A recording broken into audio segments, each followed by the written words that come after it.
गीता का अध्याय 2 चल रहा है और इसमें 5वां पार्ट है।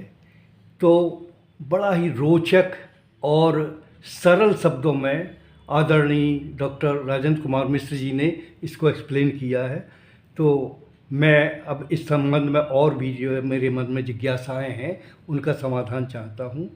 तो गुरुदेव, अर्जुन को स्वधर्म का ज्ञान कब और कैसे होता है?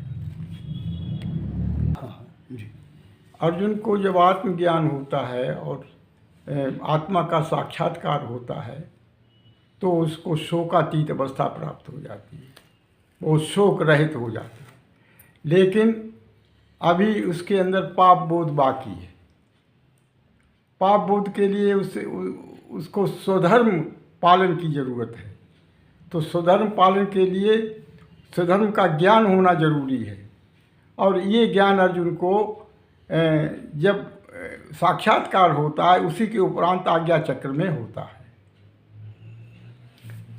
स्वधर्म युद्ध का क्या फल होता है? स्वधर्म के जो धर्म युद्ध होता है स्वधर्म के लिए, वो सीधा स्वर्ग का दरवाज़ा है। ये कहा जाता है क्षत्रिय के लिए ये स्वधर्म के लिए युद्ध करना सीधा स्वर्ग का दरवाज़ा खोलता है। और अगर वो युद्ध नहीं करता है तो वो नरक का दरवाज़ा उसके लिए खुलता है। बहुत ही अच्छा। धर्म युद्ध से पलायन का क्या परिणाम होता है? धर्म युद्ध से पलायन के अर्थ होते हैं धर्म का निर्वाह न करना। जो आदमी अपने धर्म का निर्वाह नहीं करता है वो निंदा का पात्र बनता है। लोग उसकी हंसी उड़ाते हैं, तिरस्कार करते हैं। अपनों की दृष्टि में भी वो गिरता है और दुश्मनों की दृष्टि में तो उसकी क्षमताएं कम आंकी जाती हैं। गुरुदेव, आध्यात्म में स्व प्लस धर्म युद्ध ये शब्द आया है, तो इसका अर्थ क्या है? क्योंकि स्वधर्म के तो अर्थ होते हैं कि विहित कर्म करना, विहित कर्म जो उसके वर्ण व्यवस्था के हिसाब से कर्म मिले हैं, कर्तव्य कर्म, उनका संपादन करना। और स्वधर्म का अर्थ होता स्व प्लस धर्म। स्व माने अध्यात्म या आत्मा। तो स्वधर्म के अर्थ हुए आत्मा का धर्म, और आत्मा का धर्म ध्यान होता है।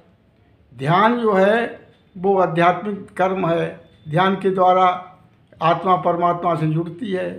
तो स्वधर्म तो आध्यात्मिक होता है। जी, बहुत ही अच्छा। तो आध्यात्म में युद्ध से पलायन का क्या परिणाम होता है? जैसा कि बताया ना कि युद्ध में आध्यात्मिक रूप से भी पलायन के गंभीर अर्थ होते हैं। पलायन के अर्थ ये होते हैं कि जो धर्म युद्ध करने वाला सैनिक है, जो वो ध्यान का सिपाही है और वो ध्यान में से भागता है तो उसकी शांति नष्ट हो जाती है। लोग जो ध्यान के महारथी जो होते हैं उनकी दृष्टि में वो गिर जाता है और तिरस्कार का पात्र बनता है।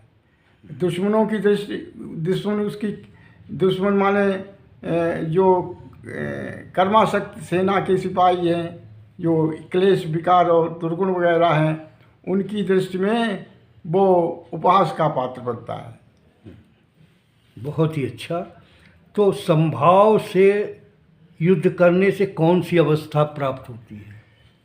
संभाव से सुधर्म के लिए युद्ध करने से निष्पाप अवस्था प्राप्त होती है।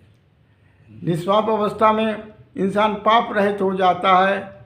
अगर वो हानि लाभ और जय विजय, लाभ सुख दुख का विचार न करते हुए संभाव से युद्ध करता है तो वो आध्यात्मिक सुख, आत्म सुख प्राप्त करता है। बहुत ही अच्छा, अति उत्तम।